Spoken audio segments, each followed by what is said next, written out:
Hey there, Pauline here from Zilch Beauty. I am a certified makeup artist and I'm back to help Subtl with another tutorial. And today we're going to do a 101 for one of their amazing products you can take with you in their stacks, their bronzer.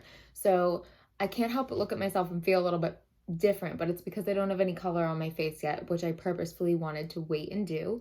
So if you're interested in learning all the different ways you can use their bronzer products, definitely keep watching. Okay. So I think what's awesome about bronzer in general is that it can be a multi-use product. I've talked about this before in some of the Subtl videos that a lot of Subtl's products are multi-use, like the lip and cheek, but bronzer can be multi-use in many ways.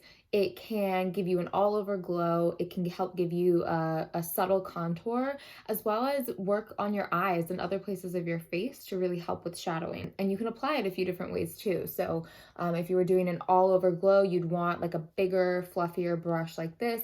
If you wanted a contour, you could work with a little bit of a smaller, more like pointed brush like this. Or if you're going to work on your eyes, you can go ahead and use a big fluffy brush like this. So obviously I need to clean my brushes, but I've been using my bronzer with all of these lately. So I'm going to show you a few ways to apply, but I actually wanted to start out with my blush because I have a makeup hack here. To apply your blush first, if you're really not sure where your bronzer is going to go, apply your blush first and it's actually going to create an outline for you and tell you exactly where to put it. So listen up. I'm going to go in and use one of Subtl's shades, Dusty Rose. I'm actually going to apply this with the bum of my Beauty Blender. Now the trick with blush, this is the trick that's going to help you in general, is that you always want to put 2 fingers away from your nose. This, like right above that finger, is where you want to apply the blush. So this is as far down as your blush should come. Otherwise, it's going to come way too far in. But with that kind of like outline of just the blush right here, you're going to see very clearly the line that you can put your bronzer for like a more contoured look. So I'm going to apply my blush on this side. I'm just kind of used to like eyeballing that place, but it's always good for me to kind of check myself. Again, I did a video all about blush, their lip and cheek products and how to apply with blush. I've been really enjoying using a Beauty Blender lately, so especially with cream products, Subtl's products are, their lip and cheeks are cream, so I like to just kind of lay this on, and I just love too that you can build it up as needed. So I'm gonna make this a little stronger on both sides just so you can really see the blush versus the bronzer. You can also start to bring your blush up into the hairline where you will bring your bronzer as a base. It's going to help make you look a little more natural than just putting like an orangey tone. So if you do want to go ahead and make a contoured line, what you're going to do is use a more pointed brush.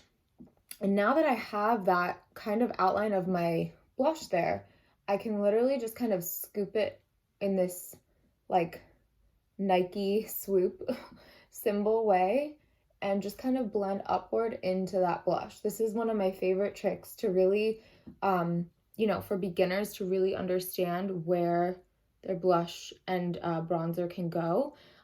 If you do the blush first, a lot of people do bronzer first, which if you do, you always want to make sure it's coming from this point of your hairline to the middle of your cheek. But if you're just not getting it, doing the blush first is really, really helpful. I like to kind of just circle that upwards and pull it back out into the hairline. And then I'll switch over to a bigger brush sometimes and just kind of start to help with that all over glow up here.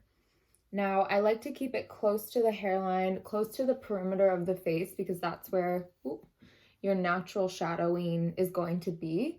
But if you're really wanting to like give yourself an all over look, I would just pick up really lightly and just slightly kind of dust it around. Now, if you're doing that and all over bronze, you're not going to want to forget your neck. So I like to start out coming down the middle here.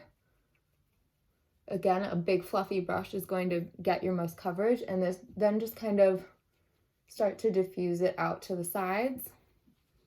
You don't need to go too crazy. You're not painting yourself a different color or anything like that. You want to still feel like your own skin tone. But again, light on the pickup and then build from there. You can always add more. It's harder to take away. I'm going to switch over to eyeshadow brush. So first things first, there was a part of the face that I skipped that a lot of people like to contour nowadays. You can use a bronzer for a light shadowing effect here, and that's the sides of the bridge of your nose. So basically, if you have a wider nose and you want to help make it look a little bit more narrow, this is a trick for that. Not everyone has to do this. I sometimes do, I sometimes don't. But basically, you want to just enhance the shadow that's naturally being created from the eyebrow and the eye against the nose. So you can literally just like follow your eyebrow line down. That's a trick that I like to use just along the bridges, the sides of the bridge of the nose. And then if you want to give the effect of a shorter nose, you can pull that bronzer down and around the tip of your nose down here. That shadow is going to give the appearance that it's not as long maybe as it actually is. My biggest trick in makeup is buff out, buff out, buff out. You can always diffuse if you did too much, but layering with a light hand is going to be your friend. Now, of course, the last step here is using this as a eyeshadow. So I obviously have some liner and lashes on, but I don't have anything on my lid. I like to just go a little bit higher than my crease and actually start up a little bit higher. This is in their shade Warm.